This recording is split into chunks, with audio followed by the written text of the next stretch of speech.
there. Hopefully I won't freeze again. We'll see. I probably will. I'll just have to adapt.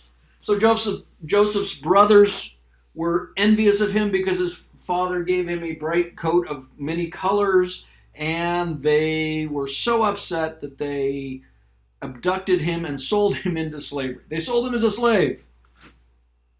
Shades of our elasticity discussion. So he was sold into slavery, and he ended up in Egypt, and it turns out that he discovered he had the ability to tell dreams, to interpret dreams. And this happened, again, not being a particularly religious individual or a particularly big fan of Andrew Lloyd Webber's plays, I don't remember the full story. But the upshot was eventually the Pharaoh was having some nightmares, and he was trying to figure out who could tell him what to do. And he was having these nightmares about, I think they involved like 7 horses, nice, fat, lush horses, and then 7 skinny horses emerge from the Nile and devour the fat horses. And 7 stalks of really fat grain that are then devoured by these really skinny stalks of grain. And he's troubled by these dreams. And so he says, can somebody, interpret these for me? It turns out that they say, oh yeah, this guy Joseph, when I was in jail with him, he could interpret my dreams, and he was right. I survived and got reinstated, and this other guy got the axe. So let's call Joseph. So the Pharaoh summons Joseph and explains his dreams to Joseph, and Joseph goes, well, here's what I'm going to conclude. Here's what this tells us. This is telling us that we are going to have 7 fat years of plenty, right? Lots of grain, lots of harvest. And then we're going to have 7 lean years. In effect, we're going to have a famine. And Pharaoh's like, well, this is terrible. No, this isn't necessarily terrible. What we could do is in these 7 years, we could force people to set aside some grain. And we could stockpile it. And then during the 7 lean years, we can, what we in economic terms call smoothing consumption. And then we can survive this famine. And so, turns out that Pharaoh is convinced and puts Joseph in charge of this. And Joseph ensures that people under penalty of punishment must donate, in effect, tax. Take some of their grain during these good years, set it to one side, cut back on their consumption during the fat years so that they can still consume in the lean years. And this works so well that people from the surrounding territories end up coming into Egypt because Egypt has food and they have enough food, and it turns out among these people who come are Joseph's family, and there's this joyous family reunion and everybody's sorry that they were apart and forgives each other. I think that maybe that's the Andrew Lloyd Webber version.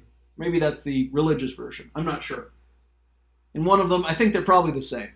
But maybe in the Andrew Lloyd Webber version, Joseph ends up stabbing his brothers, although I don't think so. I don't remember that part of the musical. So, in effect, Joseph achieved this wonderful thing of smoothing out people's consumption, of ensuring that when there was plenty, they would cut back, and that when there wasn't enough, people would have more. In other words, we shifted resources from the present into the future. So that's my story time for the day. Now let's return to this question of who is a speculator? And what is speculation? Now in class we could have a discussion about this, and it would go on for a while, and we'd try and define this. Who is a speculator? What is speculation? And we'd have some idea about people who are professional speculators, but we'd say people who guess about the future. And maybe, so then the question would be, who is a successful speculator? And someone who would be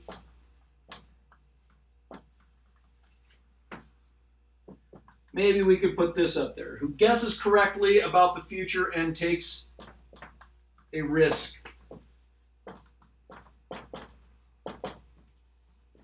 on a vision that they have of the future.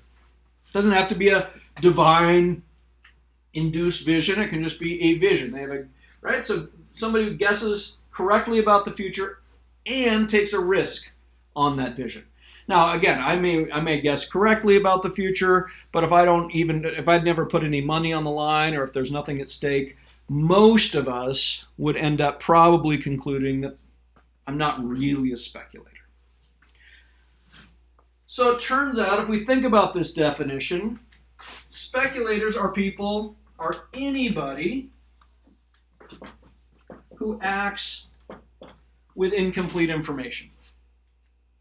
So who's a speculator? Who among us acts with incomplete information? Turns out we all do. We are all speculators. Some of us leave the house during this pandemic. Some of us stay home with this pandemic. None of us really have perfect information about what's going to happen tomorrow. Of course, if we did, I'm not sure the world would be necessarily better. Right? It might be a little bit more boring. But basically, in effect, everybody is a speculator. We all act with imperfect information. We all leave the house when we might get hit by a car. We all stay home when our house may burn down. We take gambles. We try things. We order meals from restaurants. We don't have perfect information. We are stuck in a world with incomplete information. So that's who a speculator is, and that's what speculation is. It's acting with incomplete information. Now, should we get rid of speculators? Should we end speculation? Of course, that would be kind of hard then, because none of us would be able to take action. None of us would be able to really do anything. We would all have to be stamped out. Part of the question might be, should we stamp out socially destructive speculation? It's a good question. Let's now think about, so all of us are speculators. Let's see if we can maybe talk about who are professional speculators. And I would say professional speculators are people who specialize in acting with incomplete information. So most of us, if information was sufficiently low cost, would actually want more information. We would want to have somebody else take the gamble, take the guess, right? If you could tell me 100% that when I, during the winter, walk to the office, that no day along in there would I fall and hurt myself and slip on the ice, I would be very happy to know that. I would even pay somebody who could insure that. Now, that person who takes on that risk and insures it would, in that case, probably be a professional speculator. They think that they are better at dealing with imperfect information than other people. And that's really what a professional speculator is. Now, some of them may be successful. If they're successful, they're going to be right more often than they're wrong. If they're unsuccessful, they're going to be wrong more often than they're right. So some examples. We could have commodity speculators. People who, speculators. People who buy and sell goods that they don't actually have, which seems weird, right? So if you think about on the Chicago Board of Trade, they buy and sell commodities. They sell pork bellies. They sell a lot of things. You can buy and sell. So you think about a future, I can buy or I can sell a promise to deliver a bunch of pork bellies to the Chicago Board of Trade a year from now. I don't own any pork bellies, but I'm selling the promise that I will deliver them at that future date. Now, by the time we get there, I may well have sold my promise to somebody else and vice versa, and this is really where we think about professional speculators operating. Another example could be when we had cattle, back when I was working on the ranch and we had an operating ranch, we started videoing our cattle. Basically, in the spring, we would have a team of people. Now it's just somebody with an iPhone, I'm sure. But we had a team of people with a camera come out and drive around and ride around taking video of our cattle, giving some sense of what they looked like, the adults and the calves. And then those videos were shown around and other people would buy them. Now, they bought these cattle in advance. In other words, we weren't selling them until the fall. But people would buy them in advance, speculating, taking a gamble, and thus taking some of that risk away from us, which was, from our point of view, a good thing. We wanted less imperfect information. The speculators who were buying those were the ones who were now taking on the risk there. So here would be a question. Do these professional speculators serve a useful societal purpose? Do they serve a useful purpose? Trading in things that aren't theirs at the time of sale, does that serve a useful purpose or not?